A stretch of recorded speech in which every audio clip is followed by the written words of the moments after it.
Red Sebastian, because you are going to Eurovision, how many red outfits have you currently got that you're considering taking to Switzerland? A lot. I think my whole suitcase is red.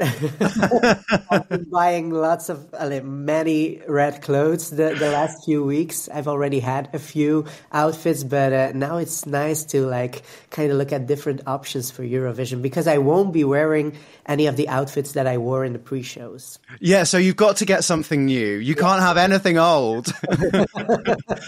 Don't hate me. I don't have anything red. The only thing I have is red socks.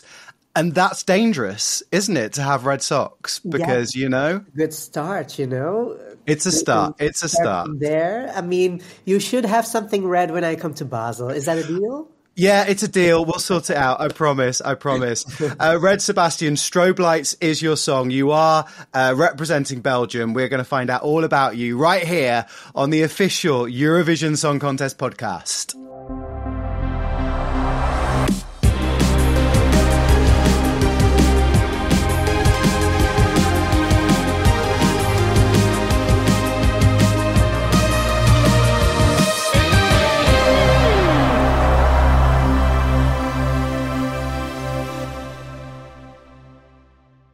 Congratulations on representing Belgium, Red Sebastian. That is amazing. How do you feel? Yes, it's cliche to say, but it's been a childhood dream of mine, like since forever, to do this. I've been watching Eurovision my whole life, and to be actually chosen to represent Belgium this year is crazy. I'm like in heaven right now. I described it to Erica Vickman as the roller coaster. It's the beginning of the roller coaster that goes up and up and up and up and up. And then, when you get to Basel, that's when it actually starts like going crazy. So you're on that the preparation bit at the minute. Yeah, it's so cool. It's really like I'm living my dream, like doing these rehearsals and I'm really feeling myself also. I'm like, yeah, it's all I ever wanted. So a childhood dream. So my question is, what was your first Eurovision memory? I started watching like the junior Eurovision contest very early, but like the Eurovision contest, I think my earliest memory is Lordi because I was quite scared of them. I remember being scared of them, watching like, who are they? So you got nightmares. You actually had Eurovision nightmares. As a child, I don't know, I wasn't like thinking about that, but it also showed me that, nothing was too weird for Eurovision. And I think being a kid that was a little bit different than the other kids, that really, made me feel safe watching it. You've been singing forever. So did you ever want to be in the junior version?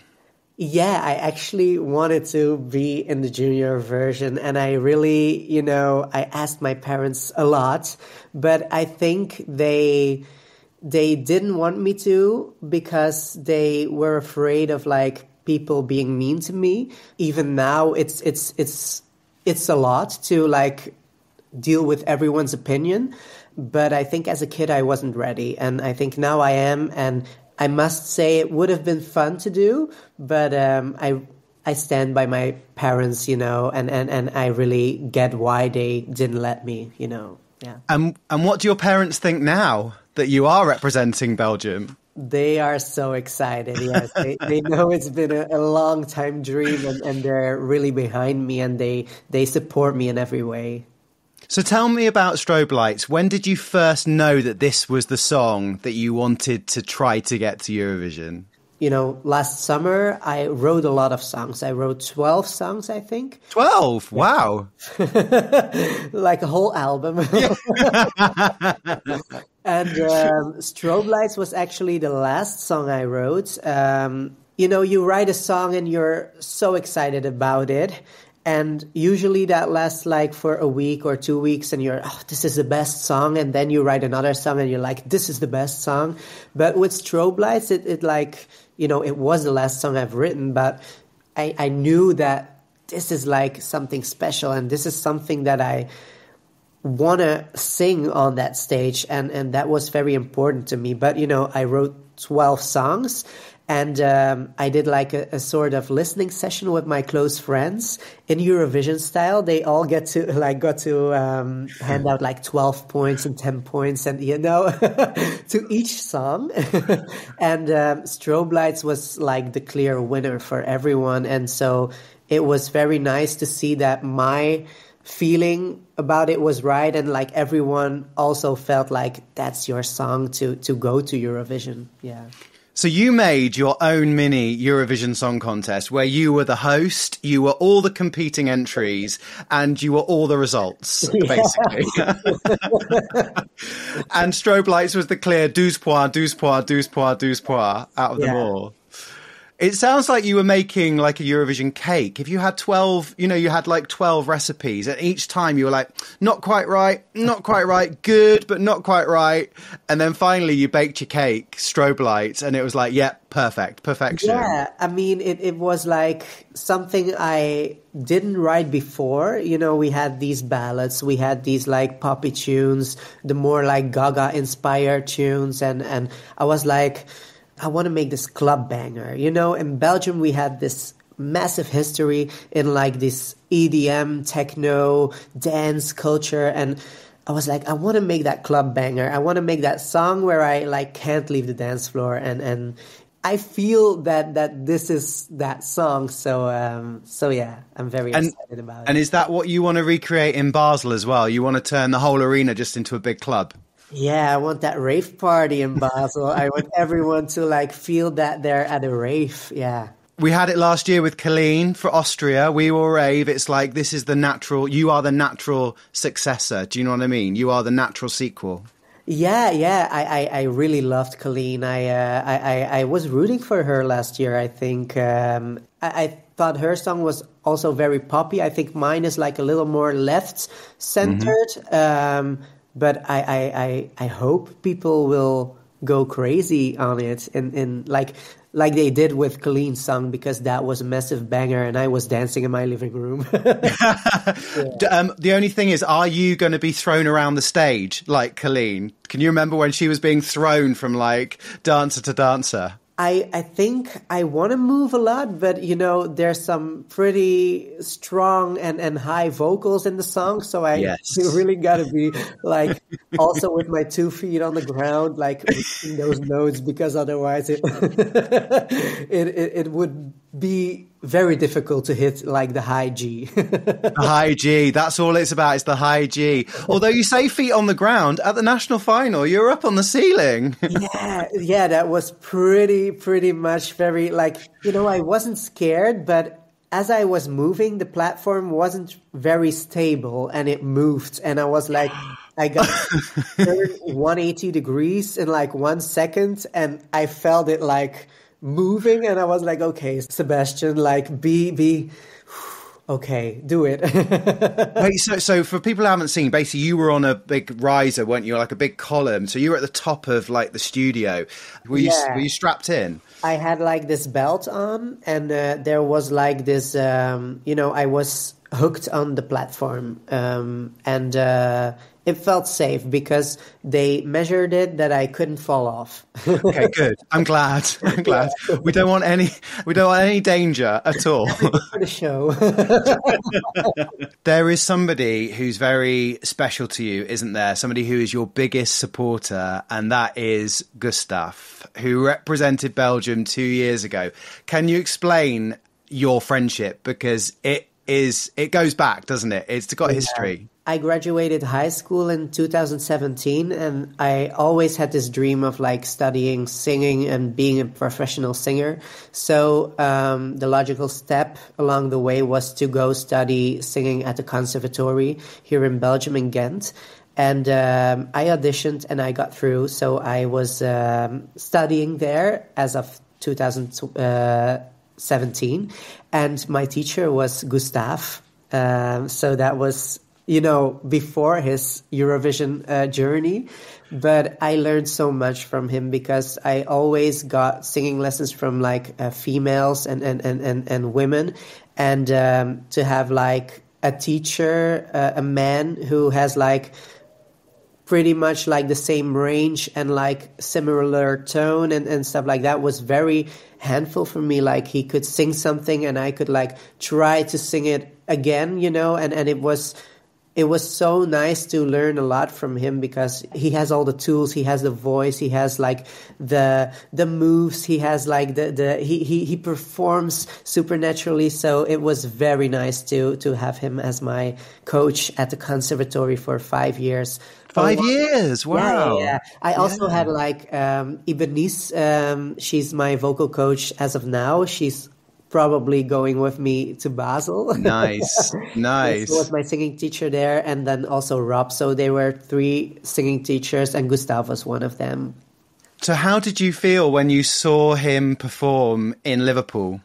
I was so excited. I just graduated the year before, but I was like so excited, and we had like this thing with the students of the school and like everyone in Belgium. I think that we all watched Eurovision with a hat on. Of course. And he did so well. He did so well. Everyone loved. So proud. So if you wore a hat when you watched him, he's going to have to wear something red on the night, you know? He'll have to. He'll have to. Honestly, everybody in Belgium is going to have to wear something red. It's good, though, isn't it? It's like it identifies you already. Do you know what I mean? Yeah, I really feel like I embody the color red and like it's something that is mine now, and it's in my name, it's in my clothes, it's in my hair, it's everywhere. I wish it was in my hair as well. Don't have any. How many times do you have to dye your hair? Well, now it's been some time already, but you know, I think every 2-3 weeks because it's so short and it really fades. You know, red is like that color when you shower. The first time I was like, why is the water pink? I was like, am I bleeding? But it was just like the dye. You're going to have like the super Eurovision red before you go as well. It's going to have to be the most peak red you've ever had, isn't it? Yeah, I'll dye it every day in Eurovision. A spray can as well. Yeah. All over the place. We're going to take a little break. Stay right there. And on the other side, we're going to talk more about you, Strobe Lights, and the Eurovision Song Contest.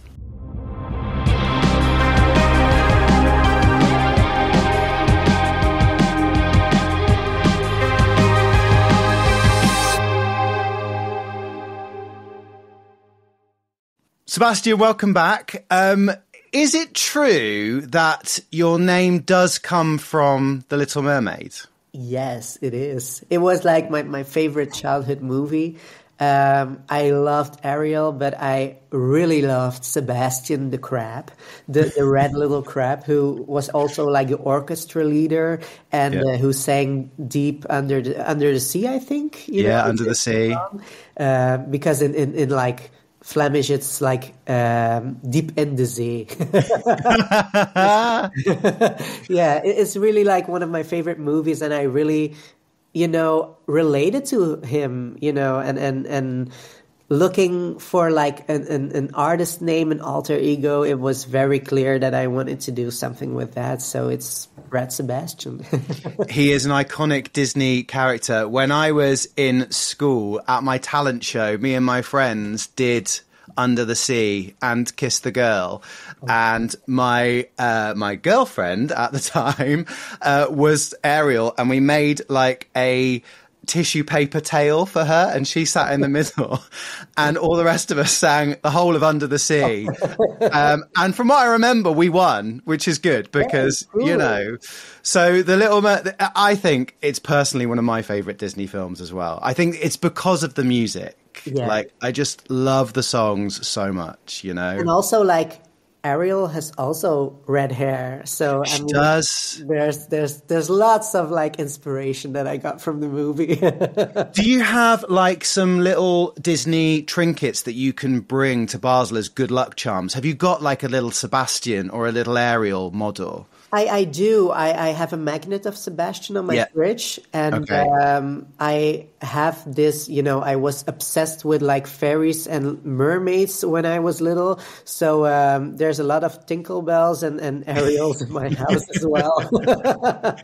I love like the big Disney ballads. Those are my favorites. I think like Part of This World. Oh, Part of This World. And like Colors of the Wind by Pocahontas. Yes. Yeah, so beautiful, yeah. I love A Whole New World from Aladdin, yeah, I have to say. Very beautiful. One of my favourites. We could talk about Disney all day, but we better get back on track with Eurovision.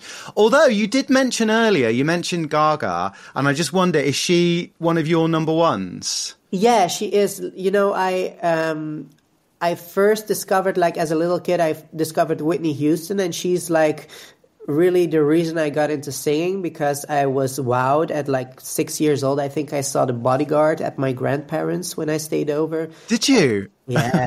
And I was like I Have Nothing and I Will Always Love You and Run to You, like those songs. I was like, wow, she's like everything I want to be like. To be able to sing like that is just whoa.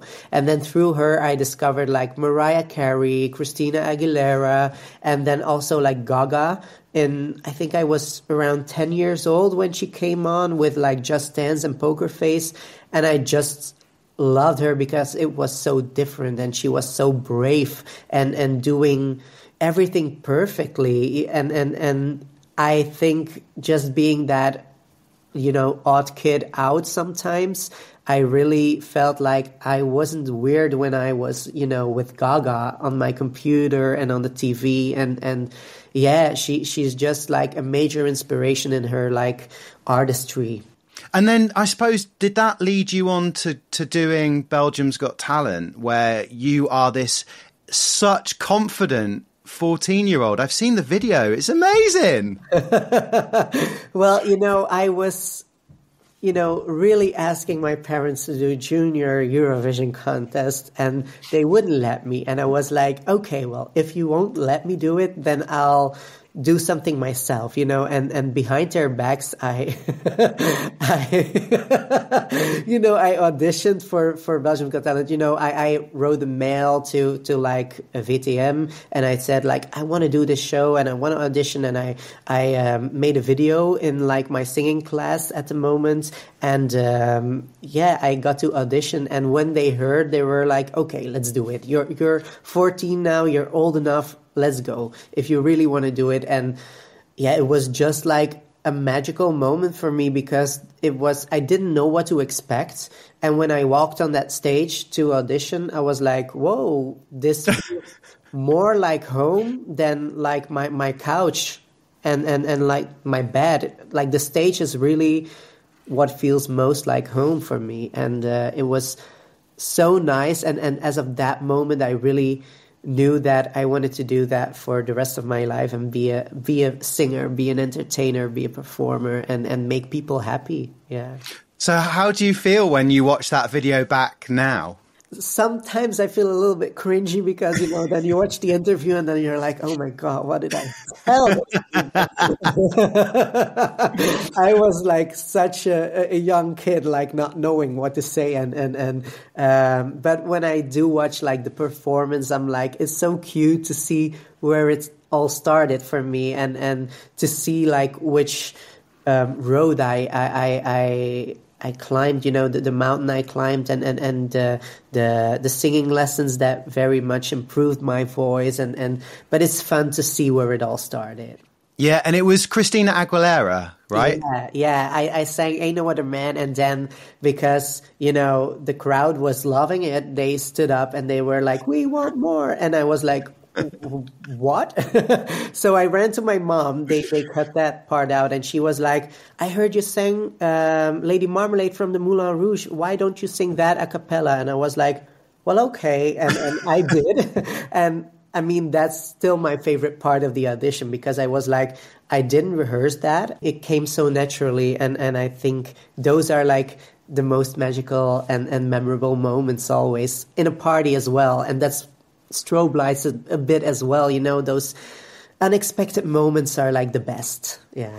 I think anyone listening that hasn't seen this clip, so after they've listened to this episode, should go and look at it. And then you can just see where you began and where you are now. And it's like, it's all part of you, isn't it? And you got to the final, right? You got far in it. Yeah. Yeah, I did the live shows and I did the final. So I didn't win, but I think that was a good thing because I could like easily go back to my singing class and, explore myself and really know who I was and who I am and what I wanted to, bring on stage because I didn't know back then. You're 14, you don't know what the world is, you don't know yourself. And I'm glad that I didn't win and that I now get the chance to do something major as Eurovision and represent Belgium because now I feel ready. Are there any songs that we might not expect you to like that you do? So something that's a little bit more niche, as we say. Yeah, I really like Shum Goa. Oh, yes. Yeah. Was like my favorite also that year. It's really good. I mean, I also, it's like that song that plays in the club and you're going for it because it keeps on like speeding also at the end and it's amazing. Yeah, I love that one. They definitely made that was in Rotterdam and they definitely made that like a club. I mean, that was a weird year because COVID was still around, so it wasn't as full an arena, but they still managed to turn the arena into like the Berghain, basically. Yeah. You know what I mean? Yeah, amazing. I was like watching, like the first time I saw it, I was like, what's this? And then I was like, oh my God, I like it. It's like, and she was also like, I think they were all wearing black and she was like in this green fur. And I really loved it. I was like, the staging is perfect and like the song is like perfect and everything is perfect about this. I really loved it. Have you been looking at what other countries are sending, or have you decided not to look? Well, to this point, I really didn't look much because I want to look when every song is released and everything is, out there. I've seen some bits because I follow Eurovision on Instagram and I watched some things, if it's on my feed, I'll watch it. And I really like everything I saw already, but I wanted, get myself like a day off in the future when everything's released and like watch it all, Yeah. So literally every country, you're going to be on YouTube, on the Eurovision channel, watching every single video. Together with my friends, make a party of it. Yes. This year, yeah. Just as long as you get them, it's 12 points to me, by the way, not to anybody else. 12 points to me, all right? I'm going to play me at the beginning, me at the end, me in the middle. Well, in Belgium, we can't vote for Belgium, so... True. I'm going to end where I finished. What is your favourite piece of red clothing that you have? I am such a buffalo guy, like buffalo shoes. Yeah. I really like my thing. They had like red buffaloes, but they are discontinued. I don't know. So I ordered a white pair. And I ordered some leather paint and some sole paint. So I made my own red buffaloes. And I love them so much because I put in all the work and made them perfectly red. And I think those are my favorite piece of, of clothing that's red. So you're crafty as well. Yeah, I love the crafts. Music, clothes, everything. Wait, do you make clothes as well? Can you make your outfits? Well, I design them. I really have a vision, but it's on my bucket list really to like learn how to, sew and design my own clothes. Yeah, I really would love to. Yeah. So are you going to bring the buffaloes to Basel? Yeah, if I wear shoes on stage, it will be buffaloes. Yes, amazing. That's one of your things. That's one of your trademarks. Yeah, Amazing. Like the red hair on top and the red buffaloes in the bottom. red from head to toe. Yeah. At all times. You've set a very high bar for yourself, Sebastian. You'll be coming down for breakfast at the hotel and you'll be in like a green t-shirt and they'll be like, he's not in red. He's not in red. You know what? Like even my manager, when he doesn't wear something red, people are commenting on it. Are like, shouldn't you be in red? And he's like, well, I'm not the artist, but okay. I hope, though, for Eurovision, your manager is in red every day. It's Team Sebastian for that 2 weeks in Basel. Yeah. You know, you are front and center. You need everyone around you, and I promise I will wear something red. I'll get something. Thank you. To come to Basel. Sebastian, thank you so much for joining me today. I hope you have an amazing couple of months. The pre-parties, getting to meet all the other artists. You're going to have a great time. So I just hope you really enjoy it. I'm so looking forward to everything, meeting them, and indeed the pre-parties, Eurovision, and like getting to know Switzerland and Basel as well. It's really amazing, and I'm so grateful for this opportunity, and really looking forward to meet you in real life too in Basel. So thank you for your time. Sebastian, thank you so much. You have been listening to the official Eurovision Song Contest podcast.